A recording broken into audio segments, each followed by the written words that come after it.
All right, guys, we're going to get into the French Revolution today. It'll actually take a couple videos to get through, and as you're going to see, it's a very, very interesting one. Now, so what was life like in France at this time? And during the Enlightenment, we talked about the issues and the oppression and things like that. The king at this time is the fabulous on the left, Louis the 16th. On the right is Marie Antoinette, his wife, who, by the way, never said the whole let them eat cake thing. Didn't happen, let it go.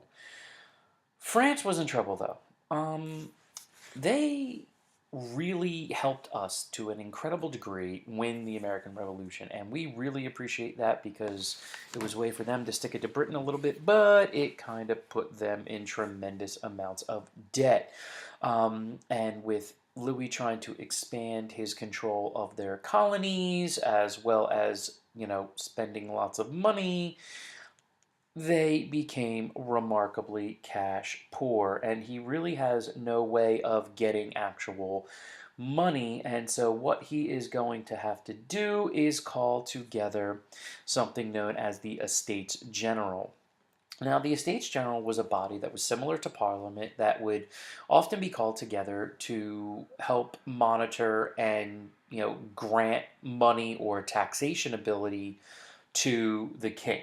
It had come together over a long amount of time, and the last time it had been called was early on during the reign of Louis XIV. But then he took complete control of the country and they were never called again. Now, the setup of the Estates General was supposed to be a way in which all aspects of the society was designated, and everything was divided up into three estates. The first estate was the clergy, the second estate was the nobility, and they basically chose their own representatives, and the third estate were the commoners, which were actually voted in. And so on the outside, it actually looks like a relatively equal body in which all people have a say, and here on the right is actually a picture of the Estates General meeting. Now, on the right, however, is really how the estates work. You see there the clergy, the nobleman, and the guy actually writing the back of the commoner was Louis XIV. Now, this system and the way that had been set up had been known as the Ancien Regime. And the problem that really happens here is that each estate technically only had one vote, and so you needed a two-thirds vote to get anything passed when it came to money. So naturally, it always resulted in the first and second estate coming together and the third estate getting shafted. Now, Louis wants to come in and kind of revamp the system, particularly the tax system. He wants to decrease taxes on peasants. He wants to increase taxes on the nobility so that he can actually get money to run stuff. He also wants to tax on businesses. Those were the possible changes that he wants to do. Unfortunately, that's really not going to happen. And what made this all worse was the fact that the first estate, the clergy, only represented about 100,000 people. The second estate, the nobility, was about 400,000 people. And the third estate equals 95% of the population. So Louis like, well, tell you what, let's try to get some more minds in here. Maybe if there are more commoners, it'll work out. And so what he's actually able to do is increase the amount of people in the third estate. But the problem is he doesn't actually change the voting system, so it really doesn't do anything. And then, because of our friends in the Little Ice Age, we start to have massive amounts of famines, and there are wheat shortages, and there are horrible winters that include destroying wheat crops, and so the price of bread goes through the roof, and people can't eat, and when people can't eat, they get angry. Until finally, in May of 1789, everything is going to come to a head. You have these massive food shortages.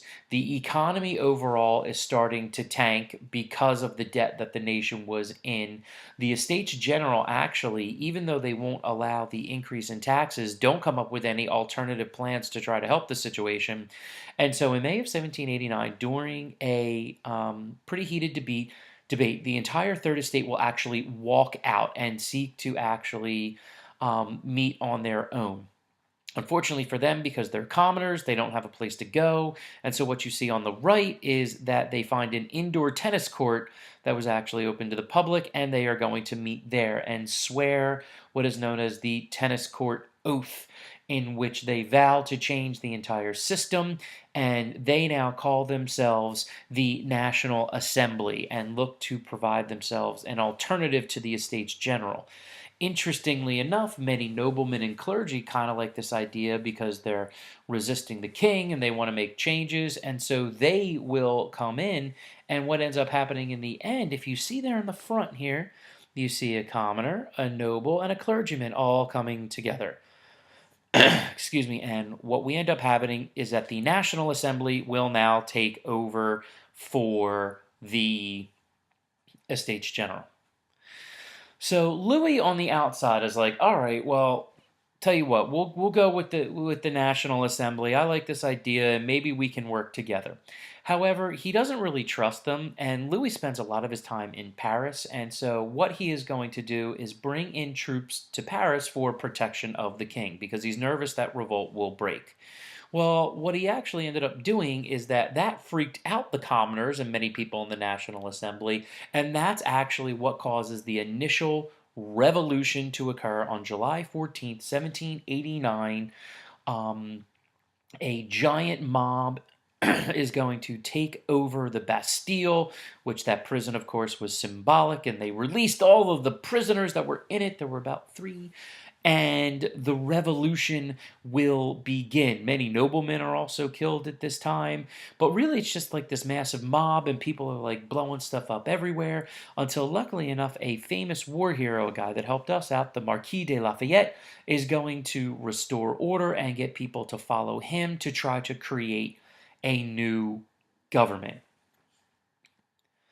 And what you end up having is the creation of France's first constitution under the guidance of a variety of different people, with the Marquis de Lafayette in the front. And so the basic idea of the Declaration of the Rights of Man and Citizen is giving people basic freedoms of speech, assembly, and voting.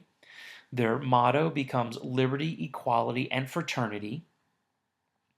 The king is still the executive branch, but the National Assembly will become the legislature. Remember, the Marquis de Lafayette and many Frenchmen fought for the Americans in the American Revolution, so you see the influence here. And so the National Assembly will now be called the Legislative Assembly. People are given rights to property, and that the government and the Legislative Assembly gets voted in by the people.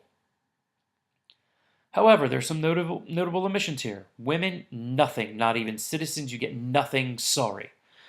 Slaves, free blacks, and the issues between the Huguenots and the Catholics also not addressed at all. But hey, it's a start. Now, that all seems well and good, but then all hell breaks loose because then Prussia invades. The Queen of France, her brother, happens to be the King of Prussia, and so there's a little bit of nervousness, and the other monarchs of Europe don't like the possibility of the loss of a monarchy. So Lafayette, naturally, is going to move to try to organize the army and get everything going. But what they end up happening is that the nobles are supposed to run the army. The people still don't trust the nobles. And so, despite the fact that Lafayette organizes the army to go fight the Prussians, the people start freaking out. The Legislative Assembly themselves will start to move on the king. There's food shortages hit again in October. And on the right, you see this huge picture of all of these women who grab a cannon and pitchforks, and they went to try to storm the Palace of Versailles. They actually ripped down the gate. And you just get this crazy panic, and everybody's going nuts, and people are getting killed. So let's have this become another constitution. So the first constitution, the Declarations of Rights of Man and Citizen, lasts for a few months, and now we're going to have a new constitution to try to give more power to the people. So we're going to change the name of the Legislative Assembly to the National Convention. This is going to be done on September 22nd, 1792. The monarchy is destroyed. All men are given the right to vote. Sorry, ladies, you get nothing. So those are your major changes. But basically, it's just like one big legislative branch.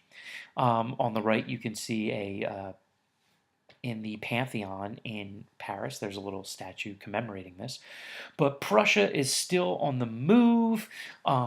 Panic grips the nation again. People start killing, particularly nobles. At one point, they're actually over 1,100 are killed in Paris, and then their bodies are cut up and thrown all over the city. Yet somehow, in the end, the French army is actually able to stop them. But the big question is, like, well, how are we going to get by? The people keep getting freaked out. They don't trust the nobles. They don't trust the monarchy. So it all comes down to trying to deal with the king. Both Louis and Marie are captured at the border, so close. And the National Convention then begins to debate what to do with the king. And this is when you have the development of the first political parties in France.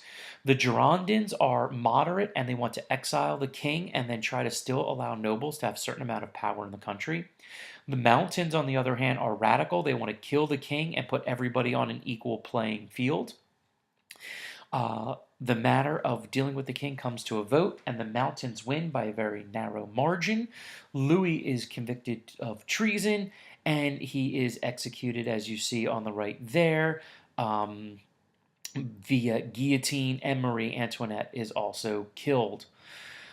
The problem at this point, though, is exactly how can they get all the classes to work together? And this is where you see them differ from the American Revolution. In the American Revolution, even though, yes, when we watch the video, still the upper class white businessmen are still able to retain power, but you have people of all classes fighting in the revolution. Here you have people all fighting in a revolution, but no one's really working together. No, the nobles kind of want their thing, the commoners want their thing, and nobody trusts each other, and just tons and tons of violence. I mean, this freaks out. Thomas Jefferson was actually our ambassador over in France at this time, and this stuff freaked him out so much he went home. And so we're at the point now, so revolution, we've had two different constitutions. Okay, we've had the overthrow of the king, now we have the execution of the king. The problem is how do we figure everything out moving forward? All right, we'll get our questions and comments, and I'll see you guys tomorrow.